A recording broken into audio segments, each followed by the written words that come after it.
você vai conhecer um pouquinho da vida de um dos grandes fisioterapeutas brasileiros, o Dr. Rubens Araújo. A gente veio até São José dos Campos, a gente vai bater um papo, vai falar um pouco sobre terapias manuais, sobre eletroterapia. O programa vai ser imperdível, já adianto. E eu queria começar o nosso bate-papo pedindo para você contar um pouquinho da sua história, como é que você chegou aqui, você que já tem mais de 20 anos de profissão, como é que foi essa vida de fisioterapeuta, pesquisador e prática clínica? A minha vida, bom, eu entrei na faculdade muito novo, eu tinha 17 anos de idade, e é interessante que meu pai, ele trabalhava com contabilidade, com legislação fiscal, e ele falava para mim, nunca faça o que eu faço. Por outro lado, ele tinha uma boa condição de sustentar a família, né? E a minha mãe, por outro lado, ela era apaixonada pelo que fazia, mas ela nunca conseguiu, no ramo dela, ter um desempenho financeiro muito bom. E eu pensava naquela época, será que não tem uma forma de nós termos um reconhecimento profissional do ponto de vista financeiro e ao mesmo tempo fazer algo gratificante? E eu acho que escolhi a profissão certa, porque a fisioterapia é uma profissão muito gratificante. E então eu me formei com 21, 22 anos e peguei gosto pela fisioterapia, gostei muito de estudar e passei a minha vida inteira até os 30, 35 anos só estudando.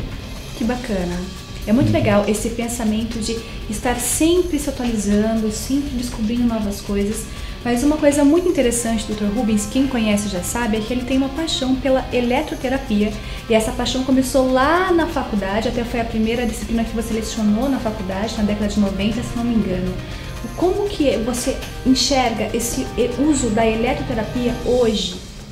É uma boa pergunta. De fato, eu tive uma grande oportunidade na minha vida de ter a orientação de um grande professor lá na Federal de São Carlos, que é o professor Carlos Castro. Eu fui um aluno orientado e hoje eu sou um grande amigo, tenho muita estima por ele, por tudo que ele fez por mim. E fiz um trabalho de iniciação científica sobre o uso da iontoforese de gangliosídeos associado à eletroestimulação em paralisias faciais periféricas. Ele foi muito útil para os pacientes que fizeram parte desse trabalho e foi muito útil para mim também, porque eu saí da faculdade já dominando o método de eletrodiagnóstico, que é um método que permite a programação das características mais adequadas da corrente elétrica para tratar os músculos que sofreram a falta da inervação. Então nós estamos fazendo um tratamento aqui no Otávio. O Otávio é um jovem músico e ele teve um probleminha que foi a aparição de um tumor no nervo ulnar, aproximadamente a 7 centímetros proximal à extremidade distal da ulna. E ele foi encaminhado então para um cirurgião da mão e ele encaminhou esse paciente para o nosso serviço antes de realizar a cirurgia. Nós fizemos o eletrodiagnóstico para programar as melhores características da corrente elétrica necessárias para produzir contração nos músculos inervados pelo nervo ulnar. Assim, nós iniciamos o tratamento. O Otávio, naquele período, já teve uma grande melhora. Ele recuperou trofismo muscular, recuperou movimentação. No caso aqui, nós estamos estimulando o músculo primeiro interósseo dorsal, que é o músculo responsável pela abdução do segundo dedo. E ao mesmo tempo eu coloquei uma faixa elástica aqui para fazer uma certa resistência, e o Otávio faz a contração voluntária desse músculo, que é uma abdução e flexão da falange proximal do segundo dedo. Então, esse tratamento é baseado na estimulação elétrica seletiva. O que quer dizer isso? Quer dizer que a corrente elétrica que foi programada só produz contração nos músculos que foram denervados. Então, esse método é muito interessante e é com muito pesar que eu digo que tem muito pouco fisioterapeuta hoje em dia fazendo esse exame. Ele é muito valioso porque é ele que permite a programação do tratamento. Mudando um pouquinho de assunto, você também é um grande especialista quando o assunto é terapia manual. E um dos métodos que você é referência é o Maitland. O que seria esse método? A gente nunca falou aqui na série Pesquisadores sobre isso, então o que seria, qual a indicação e como que ele entrou na sua vida? O método Maitland é um método descrito por um fisioterapeuta australiano, Geoff Douglas Maitland, na década de 60. E esse método, ele trouxe um sucesso para a fisioterapia do mundo todo. Muitos livros, na atualidade, falam de conceito de diagnóstico fisioterapêutico e nem citam mais que a fonte original foi o Maitland. Mas o Maitland conseguiu dar muito mais identidade ao diagnóstico fisioterapêutico e ao tratamento fisioterapêutico por consequência, né? E eu tive a grande oportunidade, em 1992, eu fiz um curso com o professor Gordon Cummings, que foi um professor americano. Ele veio para o Brasil, eu fiz o curso com ele no Rio de Janeiro, e eu perguntei para ele quando que ele viria para São Paulo. E ele respondeu assim que eu o convidasse, que ele estaria com muita vontade de vir para São Paulo. Então eu comecei a acompanhar os cursos dele em 94. Então eu tive a oportunidade de, por mais de 10 anos, acompanhar o professor Gordon. E depois do falecimento dele, em 2002, eu quis continuar esse curso aqui no Brasil, porque era a intenção dele que eu começasse a aumentar a minha participação e ele começasse a diminuir, porque ele já estava cansado. Então eu tive essa oportunidade e muitas pessoas já fizeram esse curso. Ele é muito útil, os resultados são muito bons, é muito interessante, eu recomendo. Você também tem um famoso tripé que você utiliza como um conceito nos seus tratamentos. O que seria isso, Dr. Rubens? Explica pra gente. Bom, nós temos visto muita coisa sendo produzida na literatura científica, principalmente sobre o tratamento das lombalgias, né? E procura-se classificar os pacientes em grupos que responderão melhor a um determinado tipo de tratamento, né?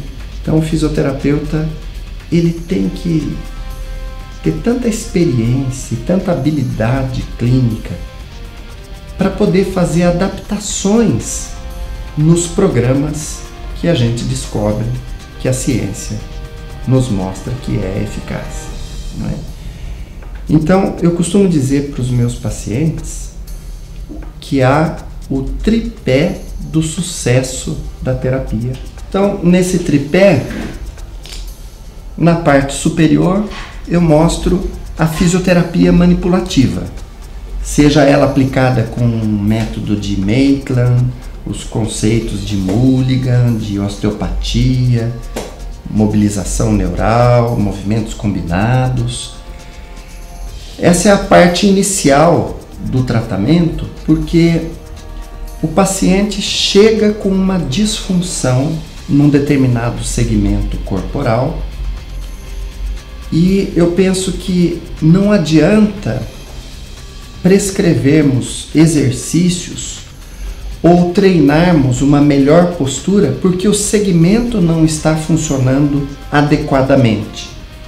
Então, a fisioterapia manipulativa tem a função de aliviar a dor, aliviar a inflamação, relaxar os músculos em torno da articulação envolvida e recuperar a mobilidade articular.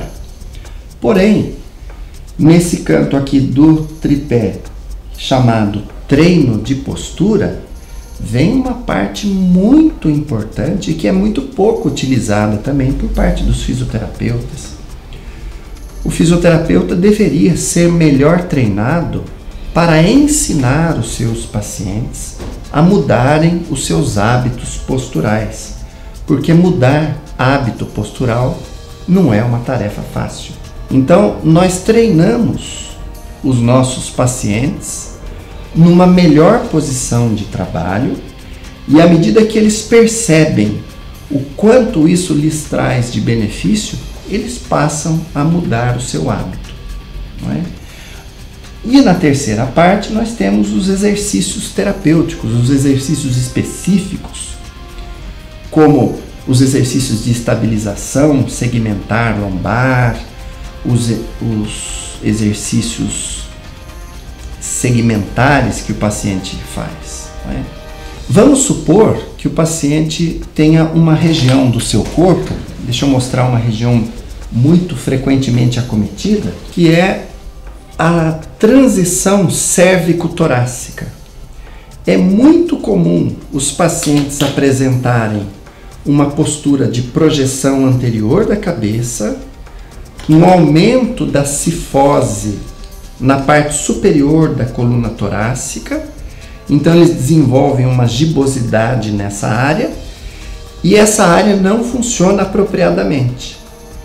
À medida que essa área não funciona apropriadamente, quando o paciente roda a cabeça para os lados, ele começa a sobrecarregar os níveis superiores por falta de mobilidade nessa região. Então o paciente não está preparado para um exercício geral. Então, primeiramente, nós fazemos as manobras para melhorar a mobilidade e a posição da coluna vertebral. Esse é o papel do exercício terapêutico. E eu queria também destacar um ponto muito importante disso, não é? Esse tripé do sucesso da terapia, ele tem a grande característica de permitir que haja a recuperação da função. Essa é uma coisa muito nobre que o fisioterapeuta pode fazer. E Dr. Rubens, o que você acha dessa iniciativa do Cefai em entrevistar pessoas como você, que tem uma trajetória tão bacana de vida e que pode contribuir com várias pessoas que assistem a gente agora? Eu sou muito agradecido ao Cefai por essa iniciativa, porque eu espero humildemente ser um exemplo para o aluno recém-formado que pretende seguir uma trajetória e que deseja sucesso para todos, e o segredo é estudar. As pessoas que assistem a gente agora e têm algum interesse em te encontrar, como é que elas podem chegar até você? Tem algum e-mail que você pode deixar ou algum número de telefone? Então, eu tenho acho que a melhor forma de contato é o meu site, porque lá eu tenho uma apresentação inclusive tem o meu currículo, tem um link para o meu currículo para quem quiser saber mais detalhes da minha vida acadêmica, não é? E também da minha atuação como profissional aqui na clínica para os pacientes interessados, e também eu divulgo alguns cursos, eu tenho até uma explicação por que eu ensino cada um dos cursos que consta lá no site. É www.fisioterapiarubensaraújo.com.br. Bom, eu agradeço aqui a oportunidade. Eu acho que esse programa foi muito enriquecedor. A gente falou um pouco sobre a importância do exame de eletrodiagnóstico, a gente falou sobre eletroterapia, a gente falou sobre terapias manuais, a importância da pesquisa dentro da fisioterapia e a gente falou sobre o tripé de sucesso, que eu acho que foi uma ótima dica para todo mundo. Então, muito obrigada, Dr. Rubens. Obrigada a você que ficou com a gente até agora e não perca o próximo programa Pesquisadores do Conexão Cefai.